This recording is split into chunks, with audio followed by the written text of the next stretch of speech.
최 위원님 질의해 주시기 바랍니다. 예, 심재철입니다. 후보자께서는 현재 지금 의왕시 내손동에 살고 계시죠? 그렇습니다. 어머니께서는 81세시고 안양 비산동에 지금 살고 계시고요. 예, 그렇습니다. 동생 김영미 씨는 어디 살고 계십니까? 지금 어머니 옆 동네에 같이 살고 있습니다. 예. 자, 첫 번째 PPT를 보시겠습니다. 이게 어머니 통장인데요. 최근식 어머니께서 개설한 통장으로 보입니다. 오른쪽에 도장은 김동이라고 되어 있는데 제가 지금 질문이 많으니까 쭉 질문만을 말씀드리겠습니다. 나중에 일괄 답변해 주십시오. 김동이라고 되어 있는 게 이게 과연 어머니 도장이냐라는 게 의문이 되고요. 이 도장이 관리되는 게 관양동에서 개설을 하고 관리되어 있는데 지금 현재 후보자는 안양에 살고 있지만 어머니는 현재 지금 주소는 성남에 계십니다. 그 성남에서 관양까지 인덕원까지 와서 통장을 관리하고 계시는지 이게 궁금하고요. 그다음 두 번째 화면 보시겠습니다. 어머니 통장 입출금 내역을 15년 11에서 17년까지 걸 보면은 동생 김영미 씨가 입금을 하고 어머니가 찾는 형식으로 이렇게 돼 있습니다. 그런데 어머니께서 직접 이렇게 다 찾으신 것이겠느냐. 그리고 이 포일 지점 의왕 내손동에서 지금 인출을 했다는데 지금 현재 후보자의 집에 가까운 곳입니다. 그래서 국민은행 내손동 지점에서 이걸 지금 찾은 것 같습니다. 포일 지점에서. 자, 이 상황에서 이때 지금 15년에서 17년까지는 후보자는 의왕시 내손동에 살고 있지만 어머니께서는 과천 원문동에 살고 계십니다. 과천에서 인덕원까지 이렇게 옮겨 다니면서 통장을 관리를 했을 것이냐라는 것이고 세 번째 보겠습니다. 자, 이번엔 부동산 문제를 좀 살펴보겠습니다. 2006년 5월 달에 어머니 명의로 판교의 아파트가 당첨되는데 경쟁률이 매우 치열했습니다. 그 전에 도곡동 렉슬 아파트도 300대 1이고 판교 아파트는 1000대 1이 넘었습니다. 실제 그러나 여기는 거주를 하지 않습니다. 2009년에 아파트가 준공돼서 입주를 하게 되는데 어머니는 이 당시에 과천에 살고 계십니다. 실거주가 아닙니다. 그리고 어머니께서는 경제적 여유도 없다고 이미 후보자께서는 말씀을 하셨습니다. 그렇다면 이 돈을 어디서 했겠느냐? 은행에서 8,400만 원을 대출받은 것을 비롯해서 여러 돈으로 했다라고 지금 얘기를 하고 있는데 자금 문제는 다시 또 말씀드리도록 하겠습니다.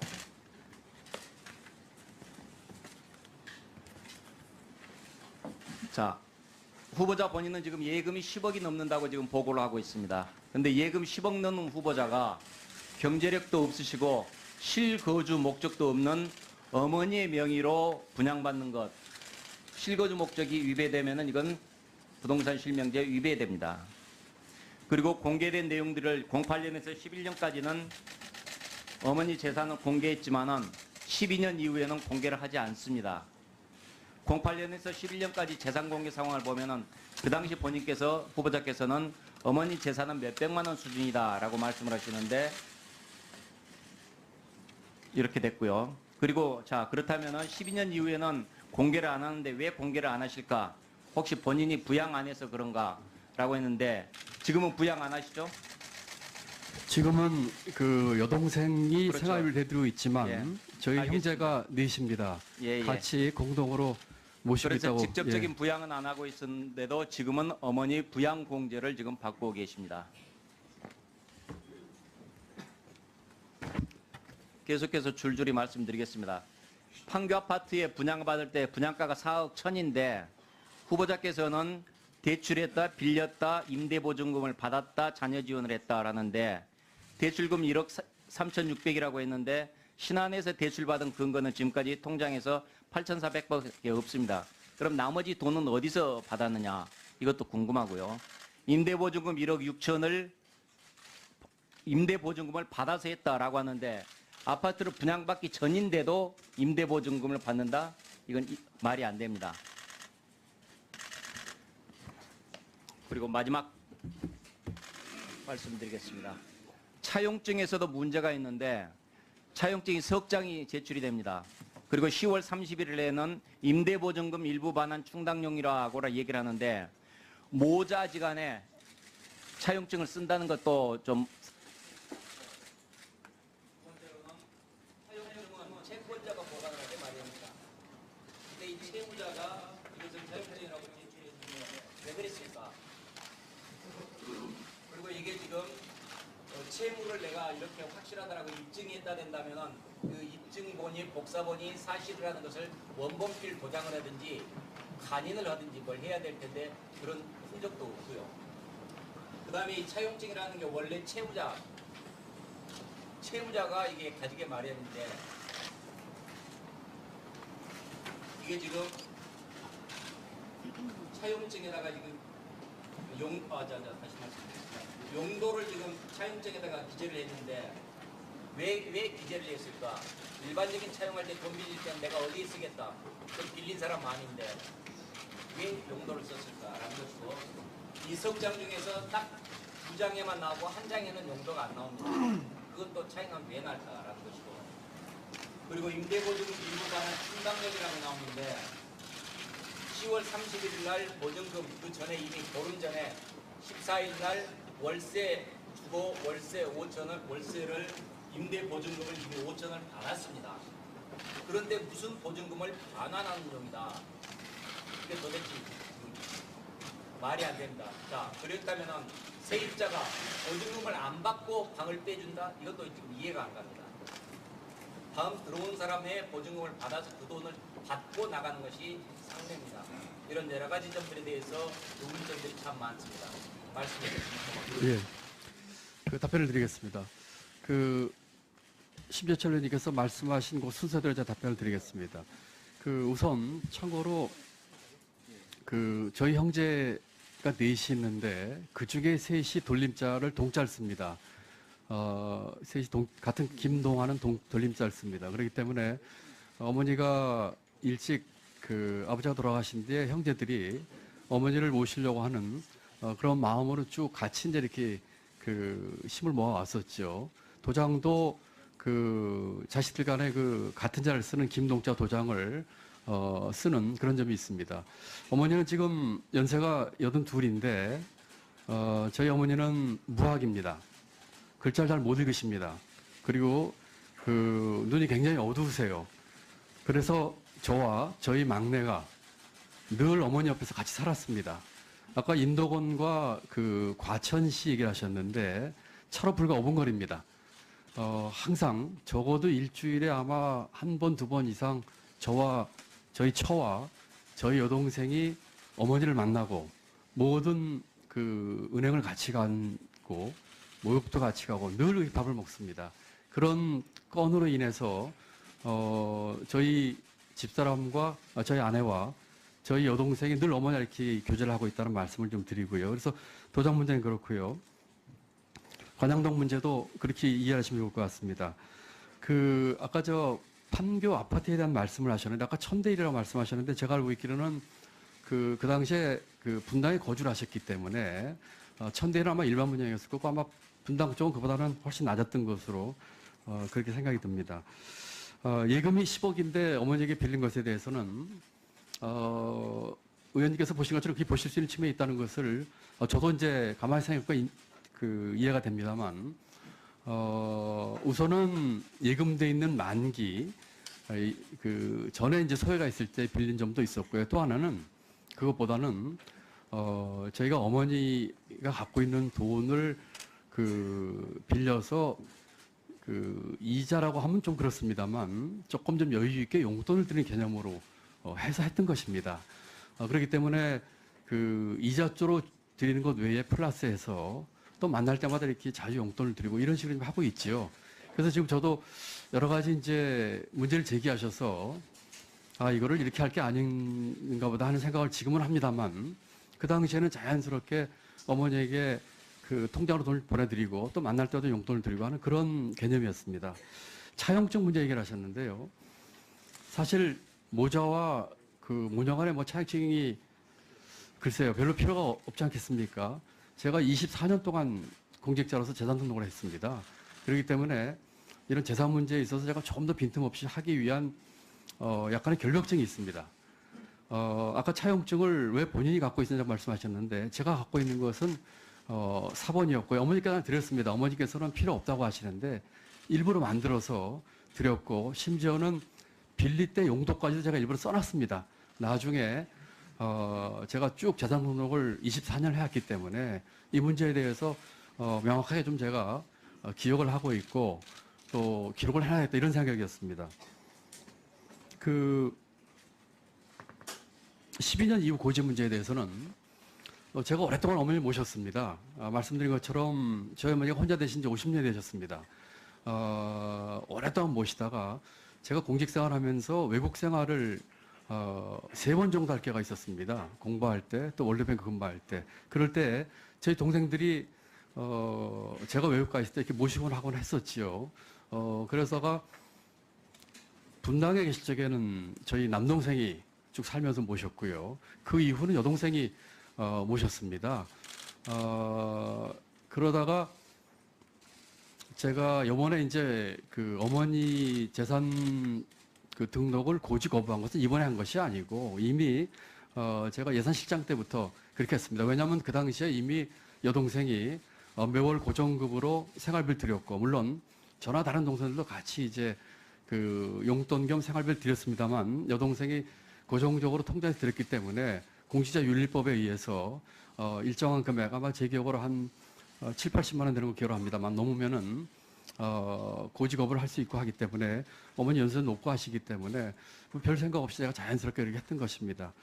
지금 지나놓고 보니까 이번에도 그냥 그 같이 다 신고를 할까 그랬구나 하는 생각이 들 정도로 지금 여러 가지 좀 답답합니다. 그렇지만 지금 말씀드린 것처럼 그다음에 그 심의원이 여쭤보신 것 중에 이 실거주 문제 얘기를 하셨는데요. 판교에 사실 적에 분양받을 적에 동생이 남동생이 같이 살면서 남동생이 공인 중개사 자격증도 있고 부산업 쪽에 제법 밝은 또 그저 일을 한때도 한 적도 있습니다. 동생이 이제 권고를 해서 했는데 그때 말씀드린 것처럼 대출과 또 그 전세 보증금은 제 기억으로는 입주하실 적에 그 잔금 내면서 전세 계약 같이 하면서 받았던 것으로 저는 기억을 합니다. 대부분의 경우가 그렇게 하고 있지 않습니까? 그 잔금 낼 적에 이제 그 보증금 받아가지고 충당을 하는 것이지요. 그렇기 때문에 어머니가 그 34평 집에 우선 대출이 있기 때문에 또 임대보증금을 같이 하기 때문에 바로 들어가 살 형편이 못 되셨고요. 또 혼자 사시기에 넓어서 나중에 그 남동생에는 누가 여유가 되면 그 전세보증금을 좀 하는 돈을 좀 내면서 같이 살까 하는 생각을 하셨던 것입니다. 그리고 이제 그랬던 것이고요. 또 여쭤보신 것 중에 5천만 원 반환에 대한 말씀을 하셨는데 그건 이렇습니다. 그 전에 렉슬 아파트가 그 아파트가 저희 아내가 이제 분양을 받은 아파트인데 18평짜리입니다. 그게 저희 가족이 가지고 있는 유일한 주거용 공간입니다. 18평짜리 아파트에 그 분양을 받았는데 저희 가족이 넷이고 또 나중에 저희 이제 큰애가 힘들 때가 있어서 저희가 그 18평짜리 앞에서 살림편이 못 됐기 때문에 이제 넓은 데로 이제 이렇게 그 전세를 살았던 것이지요. 그러면서 처음에 제 기억으로 그 도곡 렉슬 아파트를 전세를 줬다가 나중에 월세를 바꿨습니다. 바꿨는데 최근에 보증금 1억에 월세 200인가를 하다가 세입자가 보증금을 내려달라고 해가지고 해서 새로운 세입자가 보증금을 5천만 원으로 보증금이 인하가 됐습니다. 그래서 저희가 5천만 원을 돌려야 되는 그런 상황이 생겼습니다. 그때 소외되는 돈입니다. 어쨌거나 그 돌이켜 보니까 제가 23, 4년 동안을 서기관 때부터 재산 등록 처음 생길 때부터 하면서 아까 말씀드린 약간의 결벽증 비슷하게 해서 1,000원 단위 이상이 공직자 재산 등록 신고의 대상입니다.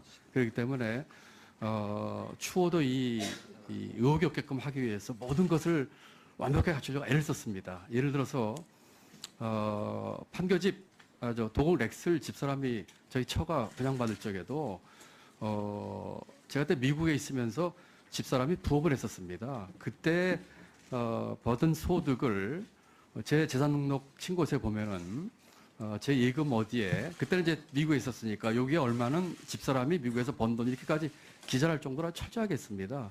그렇기 때문에 그런 것으로 인해서 이 차입증이라든지 이런 것들에 대한 아마 그런 생각을 하실 수 있지 않을까 싶습니다. 세 건이 있는데 그 중에 저희 처가 빌린 돈 5천만 원은 이게 뭘로 받느냐는 얘기를 여러 의원님께서 말씀하시고 시민도 말씀하셨는데 5천만 원은 집사람이 통장으로 받았고요. 8천만 원은 처음에 8천만 원 빌렸던 나중에 8,500 됐습니다만은 8천만 원은 저희가 한림 아파트에 저희 식구가 살다가 말씀드린 것처럼 저희 큰애가 굉장히 힘든 시절이 있었는데 그때 공간도 공간이지만 이 무균실 비슷한 그런 공간이 필요했습니다. 완전히 집을 소독을 해가지고 그래서 조금 넓은 집으로 이사 가기 위해서 제가 운중동 아파트로 이사를 하게 됩니다. 그게 제 기억으로 48평인가요? 이랬던 걸로 기억합니다만 그러다 보니까 2억 8천에서 5억 천 전세로 옮겨가다 보니까 돈이 부족을 해서 어머니께 그때 8천을 빌린 것으로 제가 기억을 합니다. 그 돈은 어머니께로부터 받을 전세금 2억 8천 플러스 8천에서 3억 4천쯤인가요? 수표를 받았습니다. 수표를 받아서 그날 운중동 전세 잔금 치르는 날 지급을 했습니다. 그렇기 때문에 말씀하신 것처럼 빌린 돈의 증거라고 할까요? 하는 측면에서 5천만 원은 통장으로 입금이 돼 있고요. 8천만 원은 수표로서 수교가 됐다는 말씀을 드리고요. 제가 차입했던 4천만 원은 두 번에 빌려서 차입을 했습니다. 다만 차입증을 두 번째 빌릴 때 같이 써드린 것이지요. 그것은 제가 9평짜리 오피스를 분양받으면서 그것은 제가 퇴직 후에 제가 서재겸 사무실 쓰려는 용도로 분양을 받았습니다. 그때 지금까지 한 8천 정도 들어간 걸로 제가 기억을 합니다만 1차 중도금 2천만 원, 2차 중도금 2천만 원에 대한 차용입니다. 두 번째 것은 통장으로 제가 받았고요. 첫 번째 것은 통장으로 받지 않고 아마 제가 현금 내지 이렇게 소액의 걸 이렇게 쪼개서 받은 걸 기억을 합니다. 그런데 차입증은 이제 두 번째에 중도금을 줄 때에는 아마 금년 2월로 기억하는데 같이 써드렸죠. 그것도 역시 어머니께서 필요 없다고 하시는데 제가 그동안 공직생활에서 해왔던 그런 재산 관리에 대한 습관상 정확하게 하는 게 좋겠습니다 해가지고 했던 것이라는 말씀을 드립니다. 네. 목적도 없는 어머니의 명의로 분양받는 것, 실거주 목적이 위배되면은 이건 부동산 실명제 위배됩니다. 그리고 공개된 내용들을 08년에서 11년까지는 어머니 재산을 공개했지만은 12년 이후에는 공개를 하지 않습니다. 08년에서 11년까지 재산 공개 상황을 보면은 그 당시 본인께서 후보자께서는 어머니 재산은 몇백만 원 수준이다라고 말씀을 하시는데 이렇게 됐고요. 그리고 그렇다면은 12년 이후에는 공개를 안 하는데 왜 공개를 안 하실까? 혹시 본인이 부양 안 해서 그런가라고 했는데 지금은 부양 안 하시죠? 지금은 여동생이 그렇죠. 생활비를 대드리고 있지만 예. 저희 알겠습니다. 형제가 넷입니다. 예. 같이 공동으로 모시고 그래서 있다고. 직접적인 부양은 안 하고 있었는데도 지금은 어머니 부양 공제를 지금 받고 계십니다. 계속해서 줄줄이 말씀드리겠습니다. 판교 아파트에 분양받을 때 분양가가 4억을 했을 것이냐라는 것이고 세 번째 보겠습니다. 자, 이번엔 부동산 문제를 좀 살펴보겠습니다. 2006년 5월 달에 어머니 명의로 판교의 아파트가 당첨되는데 경쟁률이 매우 치열했습니다. 그 전에 도곡동 렉슬 아파트도 300대1이고 판교 아파트는 1000대1이 넘었습니다. 실제 그러나 여기는 거주를 하지 않습니다. 2009년에 아파트가 준공돼서 입주를 하게 되는데 어머니는 이 당시에 과천에 살고 계십니다. 실거주가 아닙니다. 그리고 어머니께서는 경제적 여유도 없다고 이미 후보자께서는 말씀을 하셨습니다. 그렇다면 이 돈을 어디서 했겠느냐? 은행에서 8,400만 원을 대출받은 것을 비롯해서 여러 돈으로 했다라고 지금 얘기를 하고 있는데 자금 문제는 다시 또 말씀드리도록 하겠습니다.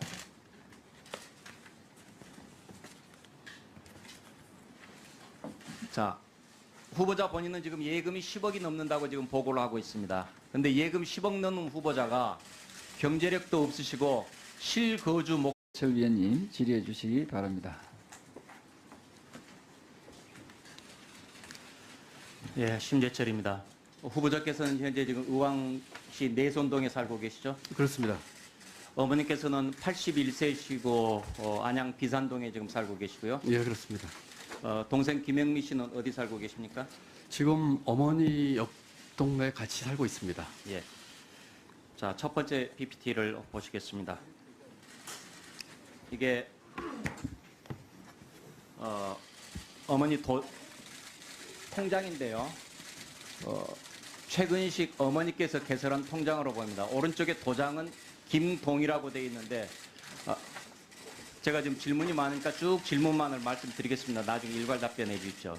김동이라고 되어 있는 게 이게 과연 어머니 도장이냐라는 게 의문이 되고요. 이 도장이 관리되는 게 관양동에서 개설을 하고 관리되어 있는데 지금 현재 후보자는 안양에 살고 있지만 어머니는 현재 지금 주소는 성남에 계십니다. 그 성남에서 관양까지 인덕원까지 와서 통장을 관리하고 계시는지 이게 궁금하고요. 그다음 두 번째 화면 보시겠습니다. 어머니 통장 입출금 내용을 15년 11에서 17년까지 걸 보면은 동생 김영미 씨가 입금을 하고 어머니가 찾는 형식으로 이렇게 돼 있습니다. 그런데 어머니께서 직접 이렇게 다 찾으신 것이겠느냐. 그리고 이 포일 지점 의왕 내손동에서 지금 인출을 했다는데 지금 현재 후보자의 집에 가까운 곳입니다. 그래서 국민은행 내손동 지점에서 이걸 지금 찾은 것 같습니다. 포일 지점에서. 자, 이 상황에서 이때 지금 15년에서 17년까지는 후보자는 의왕시 내손동에 살고 있지만 어머니께서는 과천 원문동에 살고 계십니다. 과천에서 인덕원까지 이렇게 옮겨 다니면서 통장을 관천인데 후보자께서는 대출했다, 빌렸다, 임대보증금을 받았다, 자녀 지원을 했다라는데 대출금 1억 3,600이라고 했는데 신안에서 대출받은 근거는 지금까지 통장에서 8,400밖에 없습니다. 그럼 나머지 돈은 어디서 받았느냐? 이것도 궁금하고요. 임대보증금 1억 6천을 임대보증금을 받아서 했다라고 하는데 아파트를 분양받기 전인데도 임대보증금을 받는다? 이건 말이 안 됩니다. 그리고 마지막 말씀드리겠습니다. 차용증에서도 문제가 있는데 차용증이 석 장이 제출이 됩니다. 그리고 10월 31일에는 임대보증금 일부 반환 충당용이라고 얘기를 하는데 모자지간에 차용증을 쓴다는 것도 좀